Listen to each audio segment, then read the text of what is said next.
I never thought buying a simple condo would turn into a battle of wills, manipulation and revenge, but sometimes life hands you neighbors from hell, and you either learn to play their game or you get crushed under it.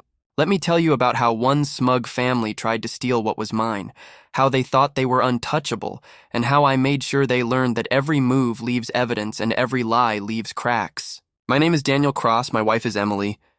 We bought our unit because we wanted peace, predictability, and stability. What we got instead was war with the HOA president, a woman named Margaret Collins, her arrogant husband Richard, and their spoiled son Ethan, who thought the world revolved around him and his gleaming red Porsche. I still remember the first morning I realized things weren't right. It was Monday, 6:50 a.m., and I was dressed for work, coffee in one hand, gym bag in the other. Our deeded parking spot, number 42, was right next to the elevator in the underground garage. That was one of the reasons we bought the unit: convenience. But when I stepped out of the elevator, there it was, a cherry red Porsche gleaming like a predator under fluorescent lights, parked squarely in my spot. At first I thought maybe it was a mistake. People mispark sometimes. Maybe a new neighbor. Maybe someone confused guest parking with deeded spots. I brushed it off and trudged to the guest parking lot, which felt like a football field away where I found my truck. It was fine, just annoying. But by Tuesday, when the same Porsche was there again and my truck was shoved into guest overflow, my patience started to fray. That was when I saw Ethan for the first time, the smirk permanently glued to his face as he tossed his Porsche keys in the air and sauntered toward the elevator like the whole world owed him. Early 20s, slicked back hair, expensive sneakers, cologne strong enough to choke a horse. He glanced at me once and then dismissed me like I was invisible. That smug grin sparked something in me. I don't get angry fast, but I hate being ignored and I hate people messing with my property. I decided to start civil. I left a note on the windshield. "Hi, this is a deeded parking spot owned by Unit 5C. Please use guest parking." "Thanks." I even drew a little smiley face at the bottom. I'm not a monster after all. Wednesday came. Porsche still there. My truck still moved. Smiley face note gone. This time I waited. And sure enough, Ethan strolled in. Same smirk, same arrogance. I confronted him. "Hey, this is my spot. Did you see my note?" He barely looked at me. "My mom said I can park here." "It's fine. His mom." Margaret Collins. HOA president, of course. I explained calmly it wasn't fine. It was my deeded spot. His answer? "Talk to my mom." And then he left, drowning me in the fumes of overpriced cologne and gasoline. That night, I told Emily, who was calmer than me, more strategic. She pulled out a notebook and started writing a plan. No yelling. No vandalism, no fights. We're going to win the boring way, the way they can't wriggle out of. We pulled our deed, the HOA bylaws, and started compiling proof. Thursday, things escalated. I deliberately left my truck in the garage, parked behind the Porsche, not blocking it completely, just enough to make a point. By the time I got home, my truck was back in guest parking. Someone had gotten into it.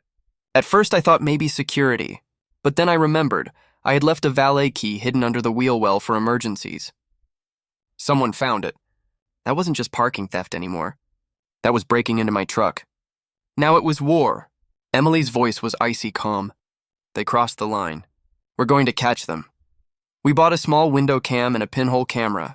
We set one up aimed at the garage entrance and another at our storage locker with a perfect angle on spot 42. Within days, we had footage, Ethan parking his Porsche, and then Richard, Margaret's husband, creeping down, kneeling by my wheel well, pulling the valet key, moving my truck, and heading back upstairs. It was a family operation. The arrogance floored me. They really thought they could do anything and get away with it. But now we had proof. Emily drafted a letter citing the bylaws and sent it certified mail to Margaret and Richard, return receipt requested. At the same time, we had 2 huge tow-away signs made. Red letters on white background. Deeded parking. Unauthorized vehicles will be towed at owner's expense. We bolted one to the wall and hung the other from the ceiling above the spot.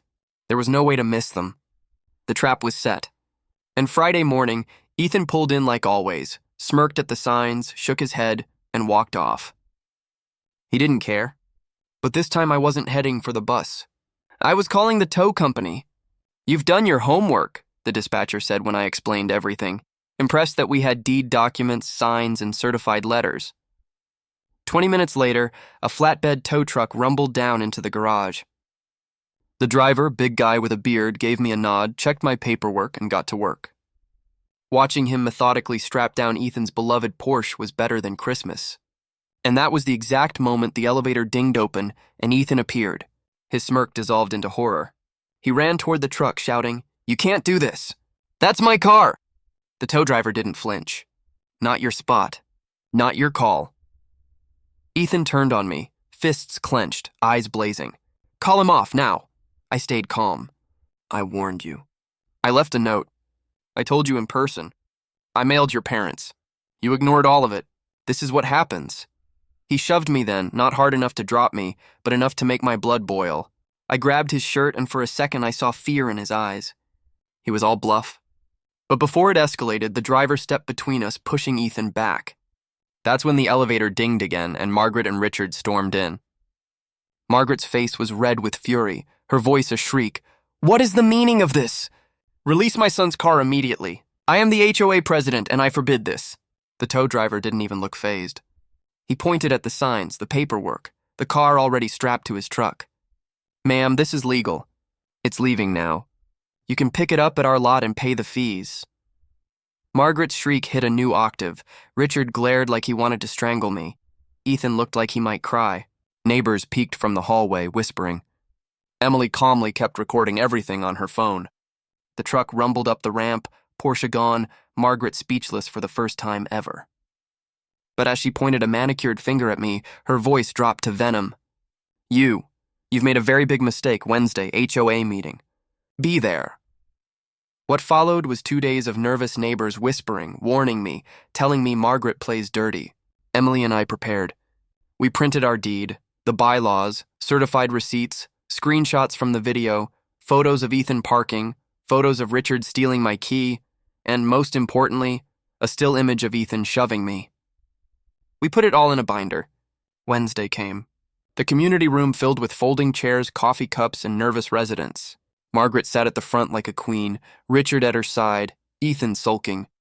She opened with official business, then launched into a fictional tale about how I had harassed her visiting son, illegally installed signs, created a hostile environment. She painted me as a neighborhood bully.